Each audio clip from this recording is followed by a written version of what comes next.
আসসালামু আলাইকুম, স্বাগতম জানাচ্ছি বিবিসি নিউজ আন্তর্জাতিক সংবাদে। শুরুতেই সংবাদ শিরোনাম, এরপর বিস্তারিত।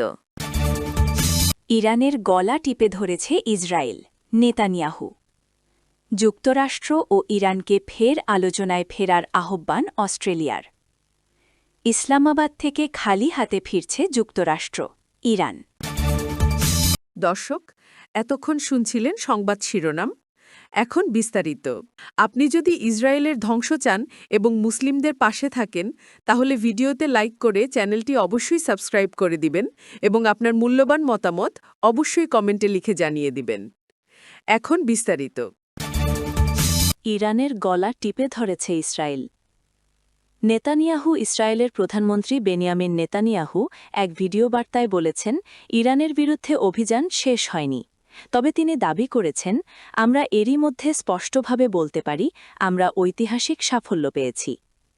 মধ্যপ্রাচ্যের একটি মানচিত্র দেখিয়ে, যেখানে ইরানের প্রভাব লাল রঙে চিহ্নিত, নেতানিয়াহু বলেন, তারা আমাদের শ্বাসরোধ করতে চেয়েছিল, কিন্তু আমরাই তাদের শ্বাসরোধ করছি। তিনি আরও বলেন, আমরা তাদের আঘাত করেছি, এখনও আরও করার আছে। নেতানিয়াহু বলেন, ইরান যেন পারমাণবিক অস্ত্র না পায় সেটা নিশ্চিত করতে তিনি জীবনের বেশিরভাগ সময় ব্যয় করেছেন। গোপন অভিযানের অনুমোদন দিয়েছেন এবং বিশ্বকে এই বিপদের কথা বলেছেন। তবে তিনি আক্ষেপ করে বলেন, কিন্তু বিশ্ব শুনতে চায়নি। গত জুনে ইরানে হামলা করে ইসরায়েল ভয়ের দেয়াল ভেঙে দিয়েছে বলেও দাবি করেন তিনি। 2023 সালের 7 অক্টোবর হামাসের হামলার প্রসঙ্গে নেতানিয়াহু পরোক্ষভাবে গোয়েন্দা সংস্থাগুলোর সমালোচনা করেন এবং আবারও নিজেকে দায়মুক্ত করেন। তিনি বলেন, এবার সঠিক সময়ে নির্ভুল গোয়েন্দা তথ্য আমার কাছে পৌঁছেছিল। যুক্তরাষ্ট্র ও ইরানকে ফের আলোচনায় ফেরার আহ্বান অস্ট্রেলিয়ার। যুদ্ধবিরতি বজায় রেখে যুক্তরাষ্ট্র ও ইরানকে পুনরায় আলোচনায় ফেরার আহ্বান জানিয়েছে অস্ট্রেলিয়া।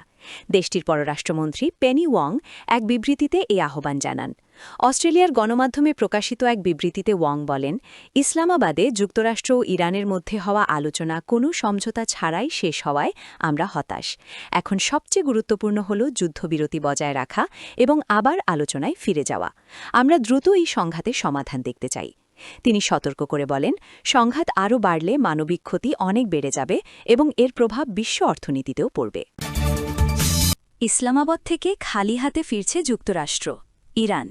21 ঘণ্টায় কয়েক দফা বৈঠক হয়েছিল, লাভ হয়নি কিছুই। ইরান ও যুক্তরাষ্ট্র দুপক্ষই নিজেদের সিদ্ধান্তে অনড়। তেহরান বলছে, জাতীয় ইস্যুতে ছাড় নয়, প্রয়োজনে সামরিক ও কূটনীতিকভাবে সমাধানের পথ খুঁজবে।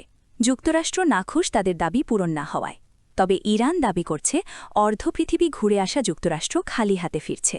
দেশটির গণমাধ্যম জানিয়েছে, কোনো অগ্রগতি তখনই সম্ভব হবে যখন ওয়াশিংটন তেহরানের ভাষায় অযৌক্তিক দাবি থেকে সরে আসবে। ঘানায় ইরান দূতাবাসের এক্স সাবেক টুইটার পোস্টে বলা হয়েছে, যুক্তরাষ্ট্র তাদের ভাইস প্রেসিডেন্টকে বিশ্বের অর্ধেক পথ পাড়ি দিয়ে ইসলামাবাদে নিয়ে এসেছে। 21 ঘণ্টার আলোচনা হয়েছে। তারা যুদ্ধে যা অর্জন করতে পারেনি সবকিছুই দাবি করেছে। ইরান স্পষ্টভাবে বড় না বলেছে, আলোচনা শেষ, প্রণালী এখনও বন্ধ, আর ভাইস প্রেসিডেন্ট খালি হাতে ফিরে যাচ্ছেন। আবারও শুধু ইরানের কথাই রইল। নিজেদের মুখ রক্ষা করার আর কোনো উপায় তাদের নেই। এদিকে দীর্ঘ আলোচনার পরও কোনো শান্তি বা সমঝোতা চুক্তি ছাড়াই ফিরে যাচ্ছেন দুই দেশের প্রতিনিধিরা।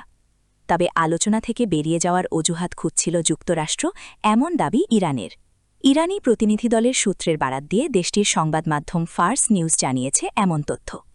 প্রতিবেদনের তথ্য অনুযায়ী হরমুজ প্রণালী, পরমাণু প্রকল্পসহ বিভিন্ন ইস্যুতে দুই দেশের প্রতিনিধিদের মত পার্থক্যের কারণেই ব্যর্থ হয়েছে বৈঠক। যুদ্ধের ময়দানে হেরে যাওয়ার পর মুখ রক্ষার প্রয়োজনে বৈঠকে বসেছে যুক্তরাষ্ট্র। হামলা চালিয়ে যা অর্জন করতে পারেনি, আলোচনার টেবিলে তা পেতে চেয়েছিল। যুক্তরাষ্ট্রের দাবিকে বাড়াবাড়ি আখ্যাও দেন তারা। জানান, হরমুজ প্রণালী, পারমাণবিক কর্মসূচিসহ বিভিন্ন ইস্যুতে উচ্চাভিলাষী শর্ত দিয়েছে ওয়াশিংটন, যা প্রত্যাখ্যান করেছে তেহরান। যুক্তরাষ্ট্রের সঙ্গে কথা বলার কোনো পরিকল্পনা নেই বলেও জানান তেহরানের আলোচক দলের কয়েকজন প্রতিনিধি।